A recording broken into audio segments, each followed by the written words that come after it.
Ladies and gentlemen, ears of corn all over the internet and indeed the world. Welcome to the Corn Chronicles. The search continues. Tonight, I am joined by the one and only Big Phil the Jesus. Uh, as his name, that's what his name will always be to me. And we'll certainly get into that in but a few moments, That man. warms my heart. What's that, my friend? I said that warms my heart. Yeah, dude. In all seriousness, I'm joined by Big Phil, dear friend of mine from college. Indeed, he's responsible for any modest success I had at the WVYC radio station, and it's really an honor to be joined by him tonight. Big Phil, how you doing, my friend? Doing great. How are you? I'm good, man. I'm so excited to speak with you. Phil, Yeah, man. It's been too long. tell me about it, man. I want to get started right away. I've already made it clear in the opening moments of the show how important you were to me, certainly getting started in WVYC, but even maintaining what I'd like to hope was a level of quality during my time there. I don't want to talk about me so much. Why don't you tell me about kind of your path to WVYC and kind of the roles that you took on along the way, because certainly by the time we were ready to graduate, you were more than a fixture of the radio station. And I definitely want to kind of hear your thoughts. As were you, good sir. Well, thank you, man. I definitely want to hear about kind of your path to WVYC and kind of what those years have meant to you, as nebulous as that question kind of is. Yeah, right on. So I got started with radio in high school, actually. My high school, Haverford High School in Havertown, Pennsylvania. Good old Delco. We had what I believe to be the oldest high school radio station in the country.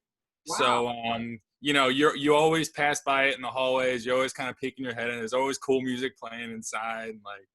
So you're like, oh, I want to do that. And, you got to apply. And, it's, they go by seniority. So like the seniors get first pick and so on and so on. So I didn't actually get on to my senior year, but when I finally did, it was great.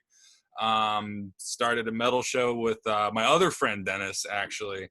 And not Dennis Madden, as I'm sure all you ears of corn are very familiar with at this point. But nonetheless, great show. And that kind of started it all. So, came to York College in fall 2007.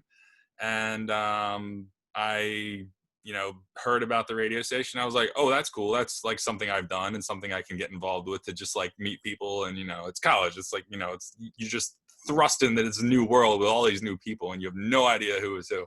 Right. So I went to the meeting and I was wearing my Lamb of God t-shirt and Jersey John Hay, aka Mango, spotted me in the crowd. That plus the fact that I'm like 6'8" probably also helped him spot me in the crowd. The rest is history. We, got started doing a radio show and kind of wanted to get more involved and got elected as the library director and then the FM director and then general manager. And then, so that's how I pushed for you guys to get on the air. Oh my God. All right. There's an earthquake.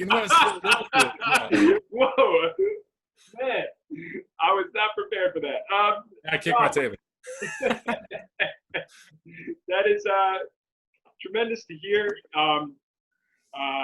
Bill and John Hay were certainly responsible for a lot of metal on the airways.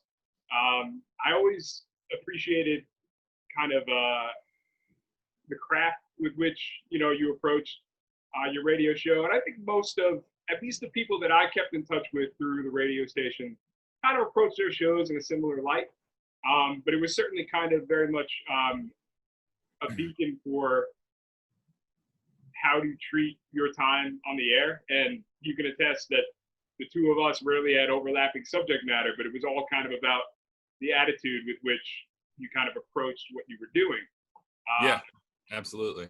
As fun as kind of those radio shows can be, there's always got to be kind of a mind and a heart behind it. And that was certainly apparent in the times I got to watch you work. And certainly, as I mentioned, you're the reason Dennis and I got involved. I spoke to Wyatt not 3 days ago. No way. How's he doing? Oh, he's doing great. Yeah, dude. Good. He's kind of in flux with the Strand, living in York. I'm not going to speak for him, Right, but yeah. it was certainly nice to see him. And, you know, he, much like you, once things have kind of leveled out a little bit, will be back and raring to go, I'm sure. But it was great to speak with him. One of the fascinating things that was interesting in speaking with him that I didn't realize is his own path to WVYC was very much paved by a coworker of his at Toys R Us, who was already had a show at the station and was very interested in Wyatt kind of picking up his mantle after just kind of getting to know him and, you know, getting a sense for what Wyatt was into and certainly his character as a person. And I was fascinated to hear that because you very much kind of filled that role for Dennis and myself.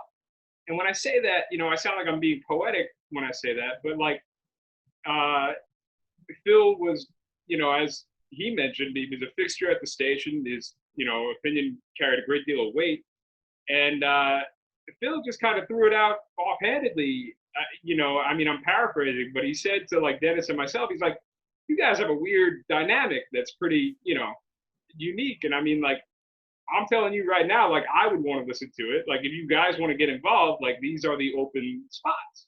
And one, to have somebody approach you with an opportunity like that and to kind of pry open something without you having to initiate it meant a lot. And also, quite frankly, to jump right to FM. I understand that that was pretty relatively rare. Yeah, I kind of grease wheels a little bit on that. Oh, you cut out for a sec. What's up? You cut out for a quick sec. I think I missed the last bit of what you said. No. Yeah, to be able to jump to FM right away was certainly a cool opportunity for us. And Phil, one, not only offered us the opportunity, but he stayed honest to kind of say like, hey, you guys should do this. And eventually, what blows my mind is that like it actually took Dennis and I like a week to say like, yeah, we'll do it. You know, like in hindsight, it's just like, of course we'll do it. Like, what the hell are we thinking? Yeah. Look at you now. But I'll never forget. It was cool to kind of hear how both Wyatt's and my stories were similar. And one, it just kind of goes to show kind of the family atmosphere that was kind of breeded in WVYC in terms of just good people looking out for good people, which I think in life is something that you seek out in any field. Absolutely. I mean, and you guys specifically, I knew you had, you know, the dynamic. And I mean, honestly, you know, 90% of radio is, you know, doing something with that air. You can know how to run the board all day, but, you know, if you don't have that flow and that rhythm, not to mention the knowledge of technology that you guys have, you know, it would have been a lot harder. I knew you guys would be able to skip AM. So happy to, you know, and I'm glad that I was in a position that I could help make that happen. So glad it all worked out. Right on, man. I remember Big Phil walked with us to our first show because Dennis and I didn't really know, not that it's rocket science, but we really didn't know what we were doing. And so we get on the air, we introduce ourselves, and I'm sure it's clunky as hell. I would love to hear that first show. But I'll never forget, like, we get to a point where it's just like, okay, what do you want to play? And we throw on, the first song we play, I think, is Tom Petty's Running Down a Dream, I want to say. I wouldn't bet my life on it, but I feel like that was maybe the first song we played. And I remember Phil said to us, he's just like, that's a way to start a radio show right there. Isn't it, dude? It feels pretty good, man. And I remember Phil says to us, like, you know, a lot of people make the playlist ahead of time. And it's just one of these like light bulb moments where it's just like, oh, you don't say, of course, you know? Dude. So Did I say that? Because honestly, I will tell you, in both of my shows at WVYC for all those years, I never pre-made a playlist in my life. Wow. Some That people is- do. I never did. That is a hotbit of Yeah. trivia. Oh my god, man! I always put I mean, with that said, you know, I kind of and much like you know the music you play very well, so you can kind of think like, what would work as the next song? You know how song A ends. How do you want to transition into song B? You know, you are a student of music as I am. You know, it's sometimes easy to just to know what you want to play next. Yeah, indeed. Yeah, man. A lot of that was all feel. Certainly, both musically, knowing where your breaks are, and even just working with Dennis. I say all the time that I think after every show I owe Dennis an apology, but it was always a lot of fun, you know? Yeah, man. Tremendous stuff. One of my earliest "Where did you get that corn" memories is Dennis's playlist, and I'll throw him under the bus all day. I don't know. Please do. Yeah. I'm curious if you remember this at all. We're listening to this very old country song, or at the very least blues, but it was very country and feel. And the song is being played, and then something you hear, "God damn!" This massive "goddamn" over the radio. And I remember saying aloud to Dennis, I'm just like, "Hey, is that allowed? Can you say that?" And suddenly, he's like, "Oh, Phil's calling me." And so he gets on the line with you, and I can't hear, but I assume you're telling him like, "Hey, man, you can't do that." And then literally while Dennis is saying like, "Sorry, yeah, we'll change it," there's another "God damn" in the background.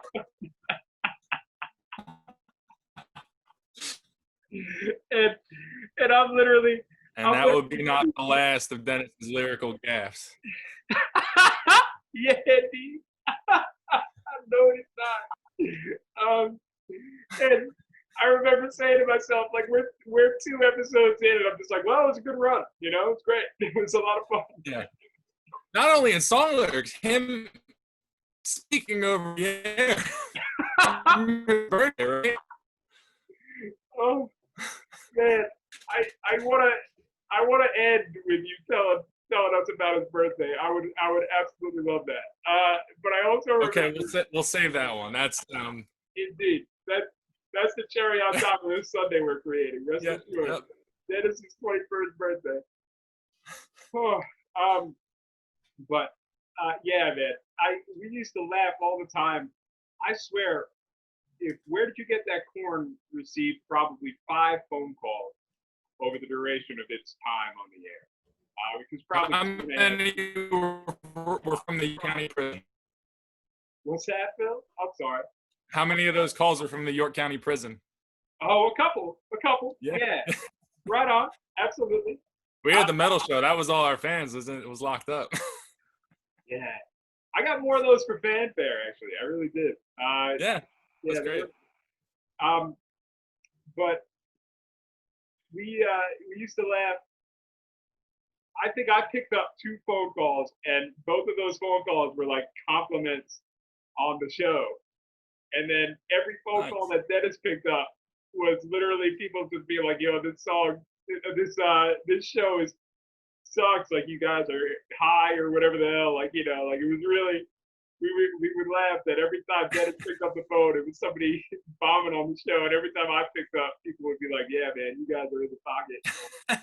It was really very, very entertaining. And then my absolute favorite is one time Dennis didn't realize that his computer wasn't plugged into charge. And so, like, we're jamming out to like this Incubus song, like literally dancing in the studio, and then something like the power cuts, and Dennis literally goes home alone. He's just like, "Oh no!"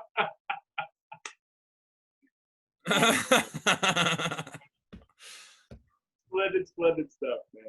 Brilliant. Bill, man, I've been talking enough. I want to bring it back to you.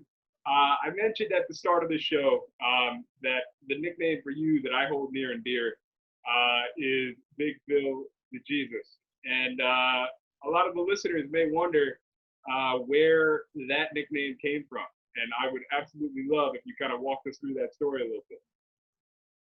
Sure. Yeah. So it was during your guys' show, and I think I must have been there at the time. And every hour you're supposed to read the news or read whatever. So I kind of hopped on. I was like, yeah, I'll read a news story. So top of the hour came, did the break, hopped on, started reading the story. I forget what the story was, or honestly, what that poor woman's first name was. But her last name was De Jesus. But in my stream of consciousness, trying to get through this news reading unscathed, to keep it smooth, to keep it, radio friendly, to make it sound professional, I completely did not realize what her last name actually was. So I just read it phonetically, and it was De Jesus. Yeah. And from that moment on, a nickname was born. Yeah. I remember very distinctly so much of radio. I mean, I'm not even being facetious when I say this. I know when we talk about it, we make it sound like glamorous, but a lot of it is just like sitting and chilling. You know what I'm saying? Yeah. And so Bill is reading the story, and you're like half engaged, but you're not, And I just remember faintly hearing the Jesus, and just like somewhere subconsciously, you're just like, that didn't seem right. But like I didn't think anything of it. The only reason it escalated was slipped it in there. Yes, indeed. The only reason it escalated is Dennis's father texted him, and he's just like, "Did he just say to Jesus?" And then Dennis reads the text aloud, and I'm like, "I knew it. That is what I heard."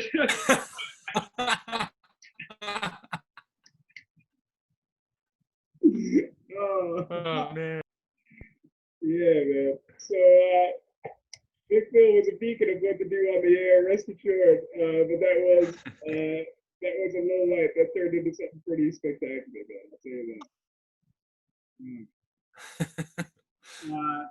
From there, speaking for myself personally, I took a path. I wanted to still keep up what I was doing with Dennis because it was the most fun thing in the world. But for my part, I wanted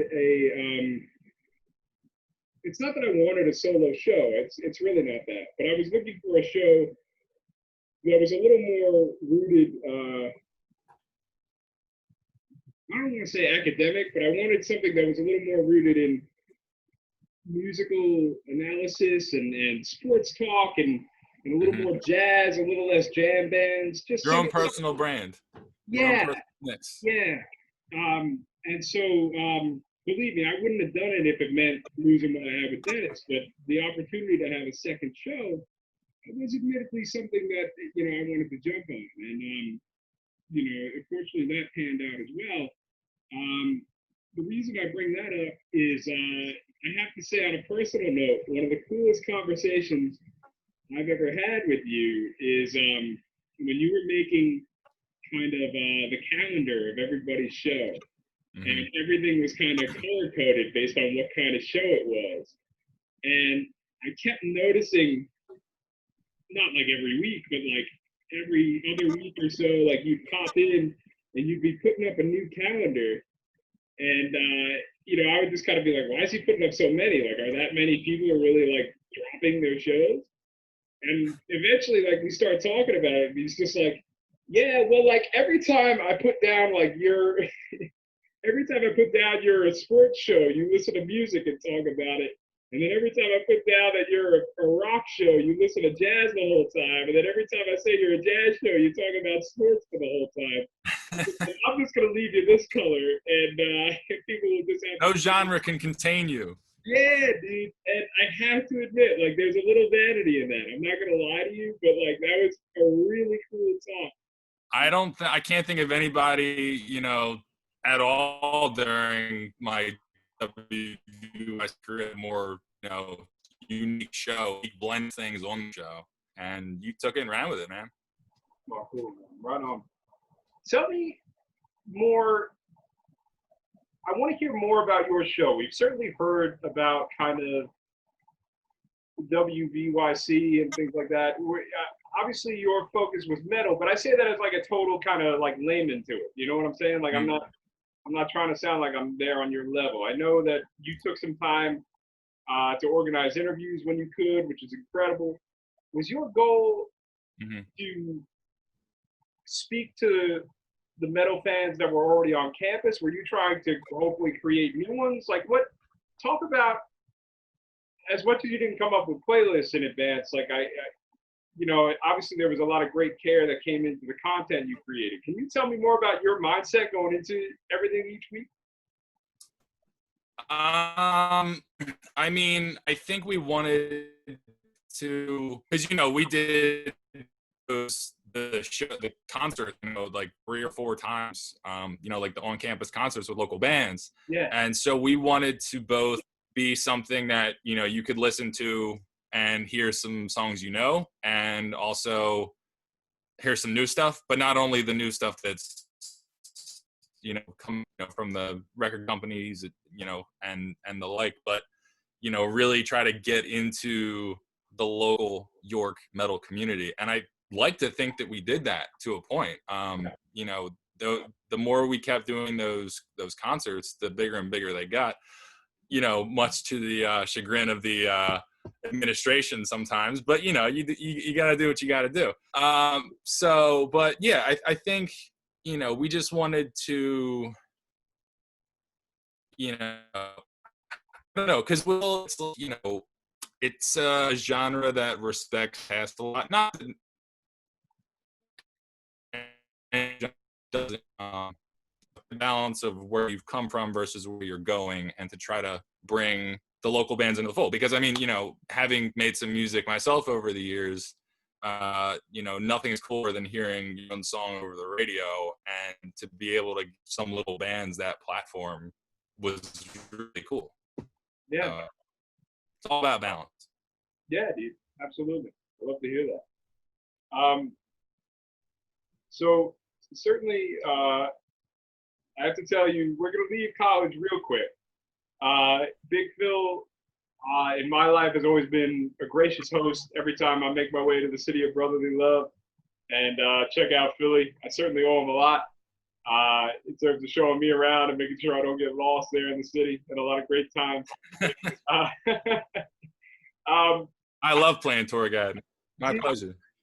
Man, you're so good at it too, man. Like literally, he's just saying, and this street's run this way, and this, you know, and I remember it so distinctly, like Big Phil's talking me through like the streets of Philly, and I'm just like, okay, but I'm actually going to a party later, and I didn't realize I was spending the night. Like, where can I get some deodorant? And so, CVS, Fifth and Market. Exactly, and I remember so distinctly. The literal deal was like buy one get one half off for the deodorant, and I was just like, Big Phil, man, I don't mean anything by it, but do you want some deodorant? I would love to buy you.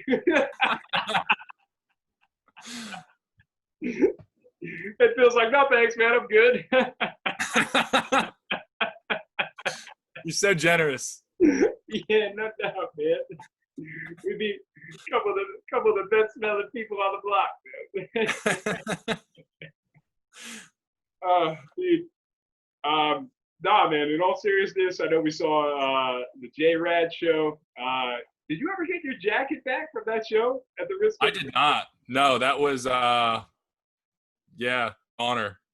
But I've since replaced it with a better jacket.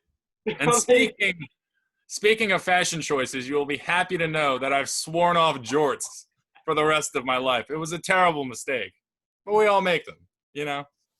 Ooh, Big Phil, why don't you tell us what you're referring to when you say you sworn off jorts? Like, what would, So why don't you take the time to mention that to me? I thought it was a smart decision at the time. So in college, you know, I own several pairs of what many people call jorts, which are jean shorts, which at the time, you know, I wear jeans, right? Jeans are practical. Jeans are durable, right? They're They're nice. They'll last. You don't got to think about it, right? They go with everything, indeed. Yeah. But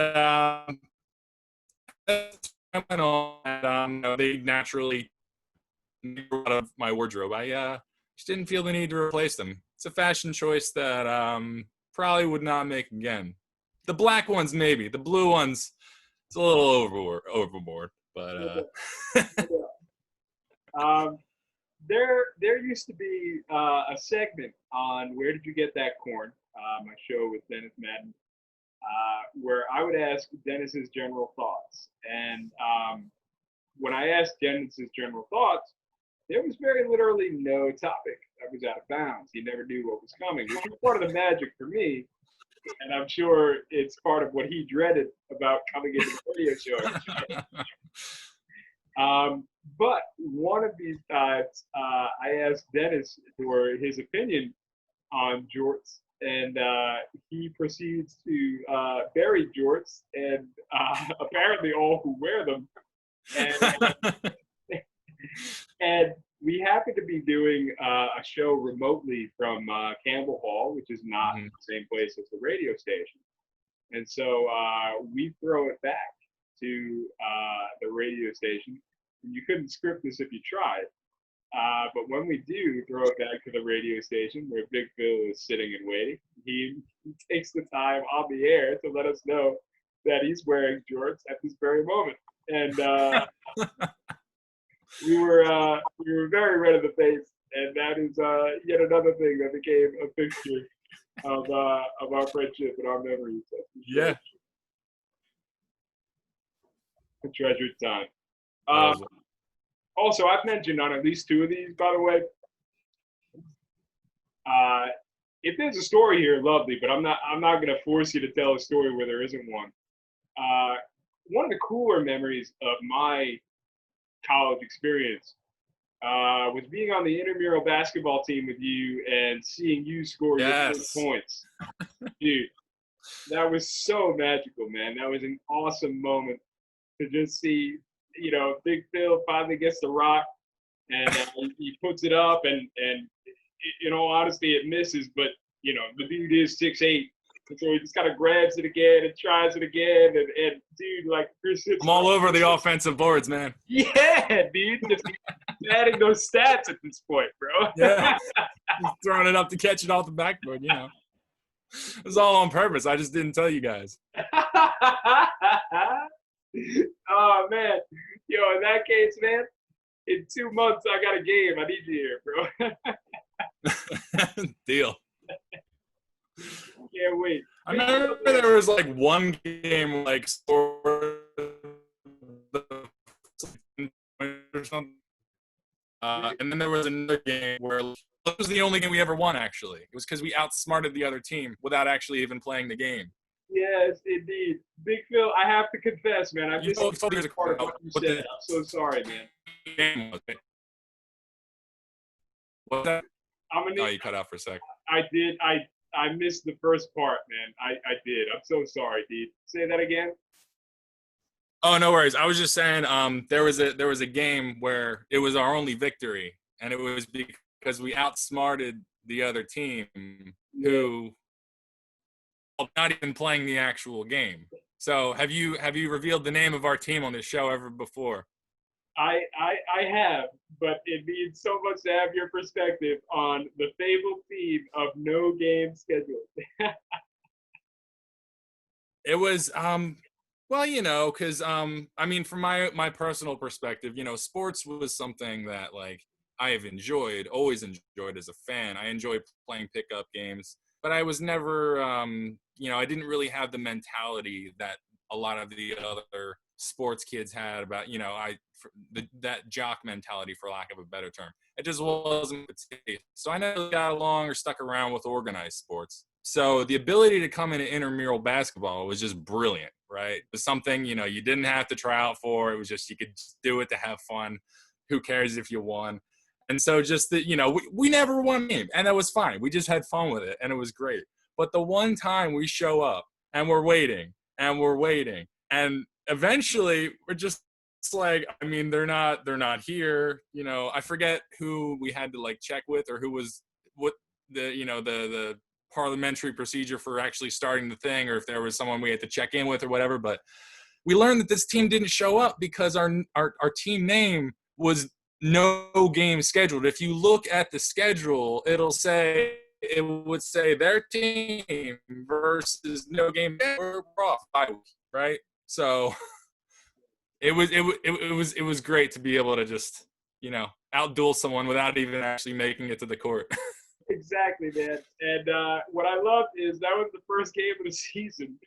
And like Phil mentioned, that was the one year where there wasn't enough. I forget the term. There was a competitive league and then like a fun league, but it wasn't called the fun league. But it was the one year where there wasn't enough teams enrolled in the fun league, and we had some real talent. Like rest assured, we did. Yeah. Oh, definitely. Dennis could play. Jake could play. I could play. I wasn't the best athlete, but basketball, I knew. I've been tricking people with that my whole life. Mm-hmm. Yeah, that's your game. And yeah, but bottom line, we weren't cut out for the competitive league. So every team that we actually played, we got lit up pretty much. But yeah, that's right. That's right. season, we were 1-0 due to the team name of no game scheduled. I still have the email from Matt Day hanging up there on my wall. Oh my God. Explaining that no game schedule was the name of the team. Just an absolutely special time, and Big Phil was a big part of that. More so than just the gosh darn tomfoolery with the name. Yeah. But yeah, man, it was always a blast to play, and it was just a good group because we cared enough to want to compete, but we didn't care enough to care if we actually won, and it was a really cool time. Yeah, to be able to play some basketball. So, Phil, I actually want to hear about a really cool project of yours, something that I've seen firsthand, but at this point, it's been a few years. I would love to hear more about Foxtrot Brewing and kind of what y'all are up to, and kind of the truth is, like, I want to know. Like, I'm not even baiting for anyone else to learn about, but it's certainly beer is a passion that certainly you and I share, but it's something that we've taken to the next level. And I'm really curious about how kind of that project started and kind of where you're at right now in terms of Foxtrot Brewing. So we've been brewing for like 8 years, going 8.5, but we haven't even brewed in the past year. We've been busy with like I started a new job last June, and then my buddy Nick, who I brew with, because at this point it's down to 2 of us. It was 4 of us. Same guys I was in a band with in high school. So, we like to be creative together. But, my one buddy Ryan had to be out for, he was moving, and my other buddy Ryan was, just not really feeling it anymore. And so, but we were brewing, the 2 of us, for a while, and it was going great. So beer to me is like the best, and brewing specifically, because, enjoying beer is one thing, but the brewing is a whole different animal. It's really the perfect mix of like art and science. Yeah. And creatively, I've always done better with things that I can like sit there, think about, tinker with, improve. Much like music, I can kind of just sit there and lay down a few riffs and tinker around with that. Much like a beer recipe, you kind of change it a little bit here and there depending on what flavor you want out of it. So but it comes down to trial and error. If someone wants to learn brewing, there's many books out there, and YouTube, great resource first. And we started with just your traditional starter kit and a prepackaged set of ingredients for a certain style of beer, and made it. And soon after that, we wanted to get more. We wanted to customize it more. So we some people stick with the extracts and with the kits, but we really wanted to dive deeper and get into all grain brewing, which, if you're not familiar, you can either brew beer as a home brewer with all barley, like it's all like actual grain, or you can brew with like a little bit of barley and like mostly extract, like malt extract, and that'll allow you to do it like in a kitchen, totally fine. It's a much faster process. But we had really no interest in keeping things simple, and we made a day out of it every time, and it took longer because of the way we did it and was more difficult, and you had to be more in control, but you kind of work up to that. So you gotta, I would definitely say for anyone trying to start doing that, start with get an equipment kit, get an ingredient kit, talk to your local homebrew shop because they are a great resource. And learn all you can. There's lots of, again, YouTube videos, books, Facebook groups, whatever, that can teach you everything you need to know. Homebrew clubs, there's a Philly homebrew club. I'm sure there's one in wherever the ears of corn out there are living. So yeah, so it's a lot of fun, and really a good way to not only be creative and make something, but then damn, when you're drinking it and actually like getting a little buzzed off, you're like, yeah, I made that. That's yours, yes, man. Tremendous, man. Yeah. Yeah. It's always been, yeah, it's nice. It's always been a cool kind of thing to check back in on and check out your site. I know I may be wrong here. Feel free to call me out. I know for a while you were creating brews specifically for people, like for special occasions. We've done that a few times, yeah. For our like close friends who, we've done a couple wedding beers. We'll sit down with the couple and, ask them what they want, what flavors they like, what styles of beer they like, what styles of beer their families would like and friends would like. And from there we can kind of get, tinkering, because,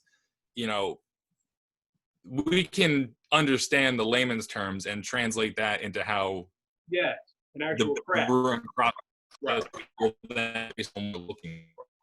for, would like this or this? Would you like this or this flavor? Kind of like that. So, it's honestly, it's been an honor to be able to do that and to be able to provide like the signature beverage for people's special day.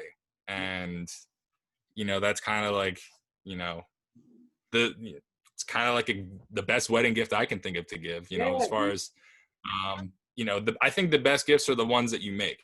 Yeah. Right. So that's our craft. That's what we put our heart into. That's what we've spent, hours and hours and hours, trying to figure out how to do it well. And so to be able to put that into something that makes that day that much better it's an honor, man. It's great. It's a lot of fun. Man, I am floored with that. I couldn't agree more. I think that's so cool. But to be honest, man, I'm not a big believer in kind of the reasons for life, but if I had to say, it would be to find the family that you choose, and certainly to create more smiles than you do tears, and certainly to Absolutely. be able to kind of create things and give of yourself so truly, to the people around you. That's definitely a facet of what makes life what it is, man. And it's so cool to hear you've embraced that. And, that's just cool, man. What the hell can I say? Absolutely. Phil, man, we all know that the piece de resistance is going to be Dennis on his birthday, joining you in the radio station. But before we jump right to that. Sorry, can you say that again? You were breaking up a little bit. Of course. The piece de resistance of this interview is going to be Dennis's birthday when he joined you in the radio station. But before we jump to that, dangling it over everyone's head. Indeed, man. Before we jump to that, is there anything specific that you wanted to make sure to cover tonight while we're here together? I had a couple topics written down, but I think we already covered them. Let me check. Yeah, So I wanted to ask you about what you're working on, because I see all your videos on Facebook, playing ukulele, doing covers and stuff like that. And it's wonderful, man. It's been a treat to be able to watch that. So how long have you been playing, and what are you working on right now? Man.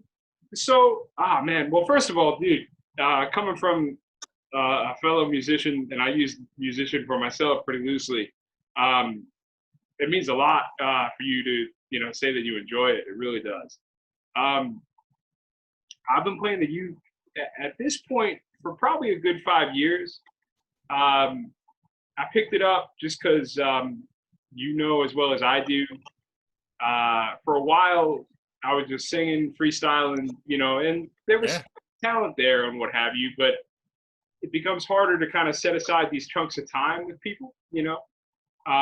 So I just kind of knew that I wanted to create. So when people get together, I mean, that kind of a thing. Yeah. Um, so I just kind of wanted a way to, create music for myself, just because, I mean, I always had time for me, you know what I'm saying? Yeah. And so the beginnings were kind of slow going. I remember very vividly. I say this with a smile. I say this with a lot of positivity. But I remember a conversation with my dad, because all I would do was practice the chords, and just kind of go one to the other. And my dad says to me at one point, he's just like, "Are you ever going to learn any songs on that thing?" And I'm just like, "Yeah, I'm getting there." And yeah, so I've been playing, and a lot of it was just kind of open mics here and there, and a lot of it just for myself. The reason I've been sharing more recently is just I think when I was younger, I used to kind of approach sharing music like that as a very kind of vain thing, which is something that I would avoid. That's not really my nature. I'm a big believer in when the stage lights are on, like, yeah, man, like be that person, but when the stage lights are off, kind of don't. That's kind of me. And I I shared a video because someone requested it, and the request made me laugh, and that story would be too long for me to really explain. But when I shared it, there were people that reached out. I would say a good 10 people reached out personally and said things, and only two of them said, like, "Hey, wow, Tom, that sounded good. You're talented." And the other eight were legitimately like, "Hey, man, like that's what I needed to hear today. Uh, hey, I lost somebody recently. He always enjoyed playing with you. It meant a lot to hear this song." And Wow.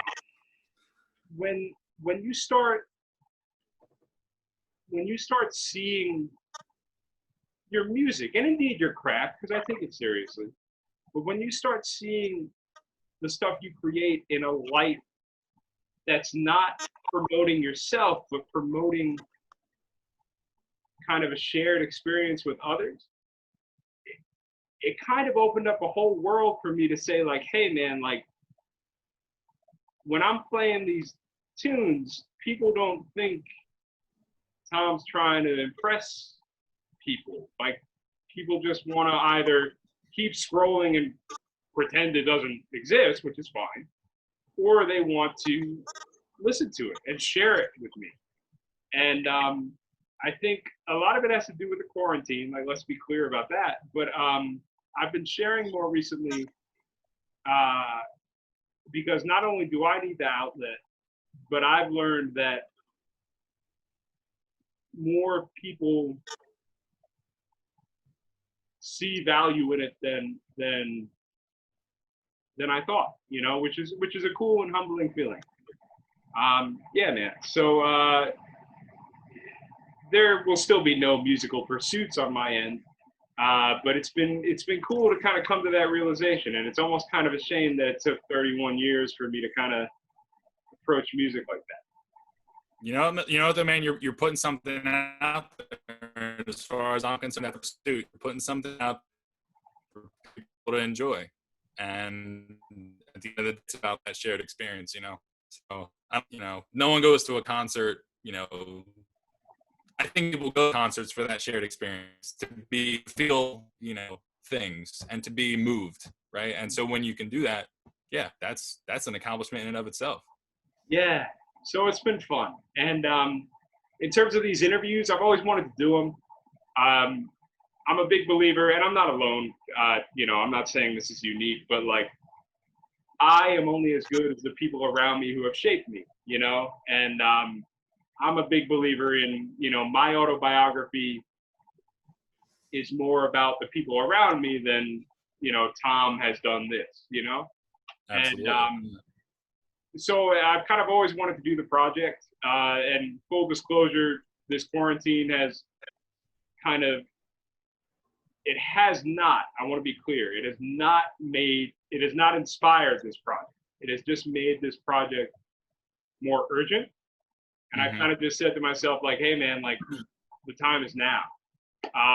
And my goal with it is genuinely just 10 years from now to be able to watch all these and be like, hey man, like, I know some great people, but it's been cool to kind of have these talks with people, get a sense of, what makes them who they are outside of obviously our friendship.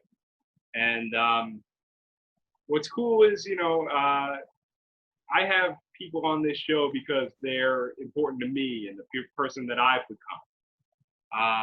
But what's been cool to kind of learn in some cases is I've had a similar effect on others, which is, I've used this word twice, but it's humbling, man. You certainly have. Cool.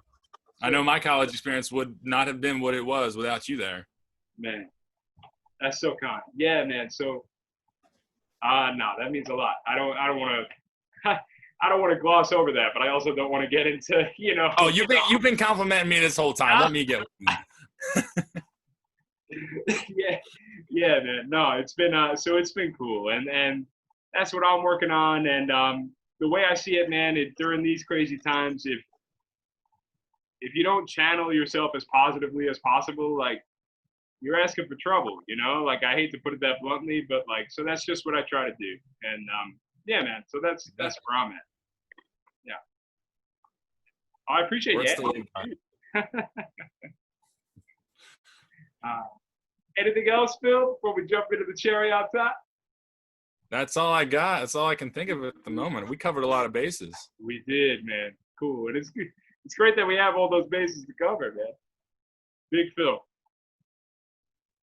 Yeah, sure, by the way. Take us through Dennis's birthday and his visit to the radio station. So let me paint this picture. So this was Dennis's 21st birthday, and we had been going pretty hard all night, as you do for a 21st birthday. And we've had a few, and smoked a few, and so I was like, it was like what, like 1 a.m. or something like that, and I was like, Dennis, do you want to go hop on air right now? Because I was manager, I had keys to the station, like it was no big thing. As long as I was there, everything it was fine. Nobody's on air, it's just dead air. To put something, some live programming on at 1 a.m., why not, right? Yeah, so we go over, what would make for a more memorable birthday, right? So we go over, and we're gonna play a couple songs, and we come back on air. We're having a really nice round table. And, we were talking about, I forget exactly what we were talking about, but obviously the subject in the center of all this was Dennis's 21st birthday. So him realizing this newfound freedom that he had just obtained in the last 24 hours was like, I'm 21. I don't have to hide this. And right on air, he was like, I am drunk as fuck. And I was like, still can't curse. All right, let's play this song real quick. So, but see, that's the benefit of being on at 1 a.m. on a college radio station. Yeah, man. Nobody heard that. Oh, dude, so splendid, man. And I love, my favorite part of that story is that the perceived thought that Dennis put into saying that. You know what I mean? Yeah. Was so focused on that one tidbit of info that he could legally talk about drinking. Yes, as well as dropping. Nothing else mattered. Man, That is moments like that. One are lovely, but two, man, rest assured, that's my Dennis is my brother for the rest of my life. And Absolutely. and I got to imagine you feel the same way, man. That is so. I do. Yeah. Splendid. Phil, man, I want to thank you so much for joining me tonight, man. Ollie, thanks for having me, man. This has been a pleasure. Dude. I love that you're doing this. This is great. So who you got lined up for next week? Who have you had so far besides Dennis? Because I had talked to him. I spoke to Wyatt.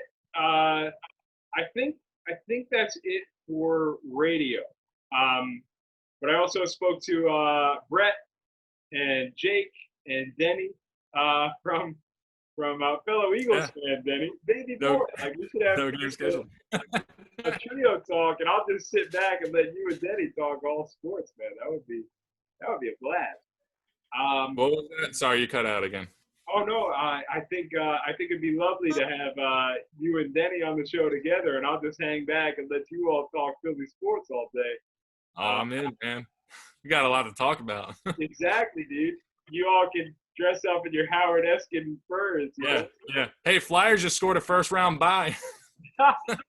Right on. Oh yeah, dude. They're ready. Yeah. Yes, I did read that. Baby boy, go Isles, man. I'm not gonna lie to you, bro. Yeah, fair. Fair, he says. God bless you. Yeah, man. It's been a good group. First show with Steve Murillo.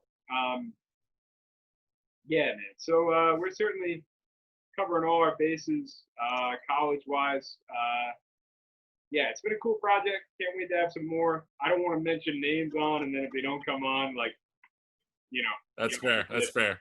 You got big things in the works, though. I'm hoping, man. It's cool, man. It's all fun. It's all good stuff. Phil, thank you so much, dude. This has been the Chronicles. The search continues. Other than Dennis himself, I'd be a fool to put him before Dennis, but other than Dennis himself, nobody more formative in the creation of the Ears of Corn. And certainly a big part of the reason there's confidence and ability to be able to do something like this today. Big Phil will have to work on his calendar, and he will have to come up with a new color for this talk radio segment. I wish I could find that file, man, because it was just one file I changed every time. It's somewhere, I swear, on the WBYC servers. Yeah, right on, man. Well, sweet, man. I can't wait till all this settles down, man. I'll come visit you in Philly again, and you'll show me around. And love to have you. That'd be great. Yeah, dude. I'll probably have a couple less questions, only because you educated me so well during the last visit, man. Thank you so much, Phil. Ears of Corn. This has been ready. This has been. I almost said where did you get that corn? Boy. Yeah. This has been the Corn Chronicles. I've been Tom. This has been Big Phil. Such a special time. Thank you.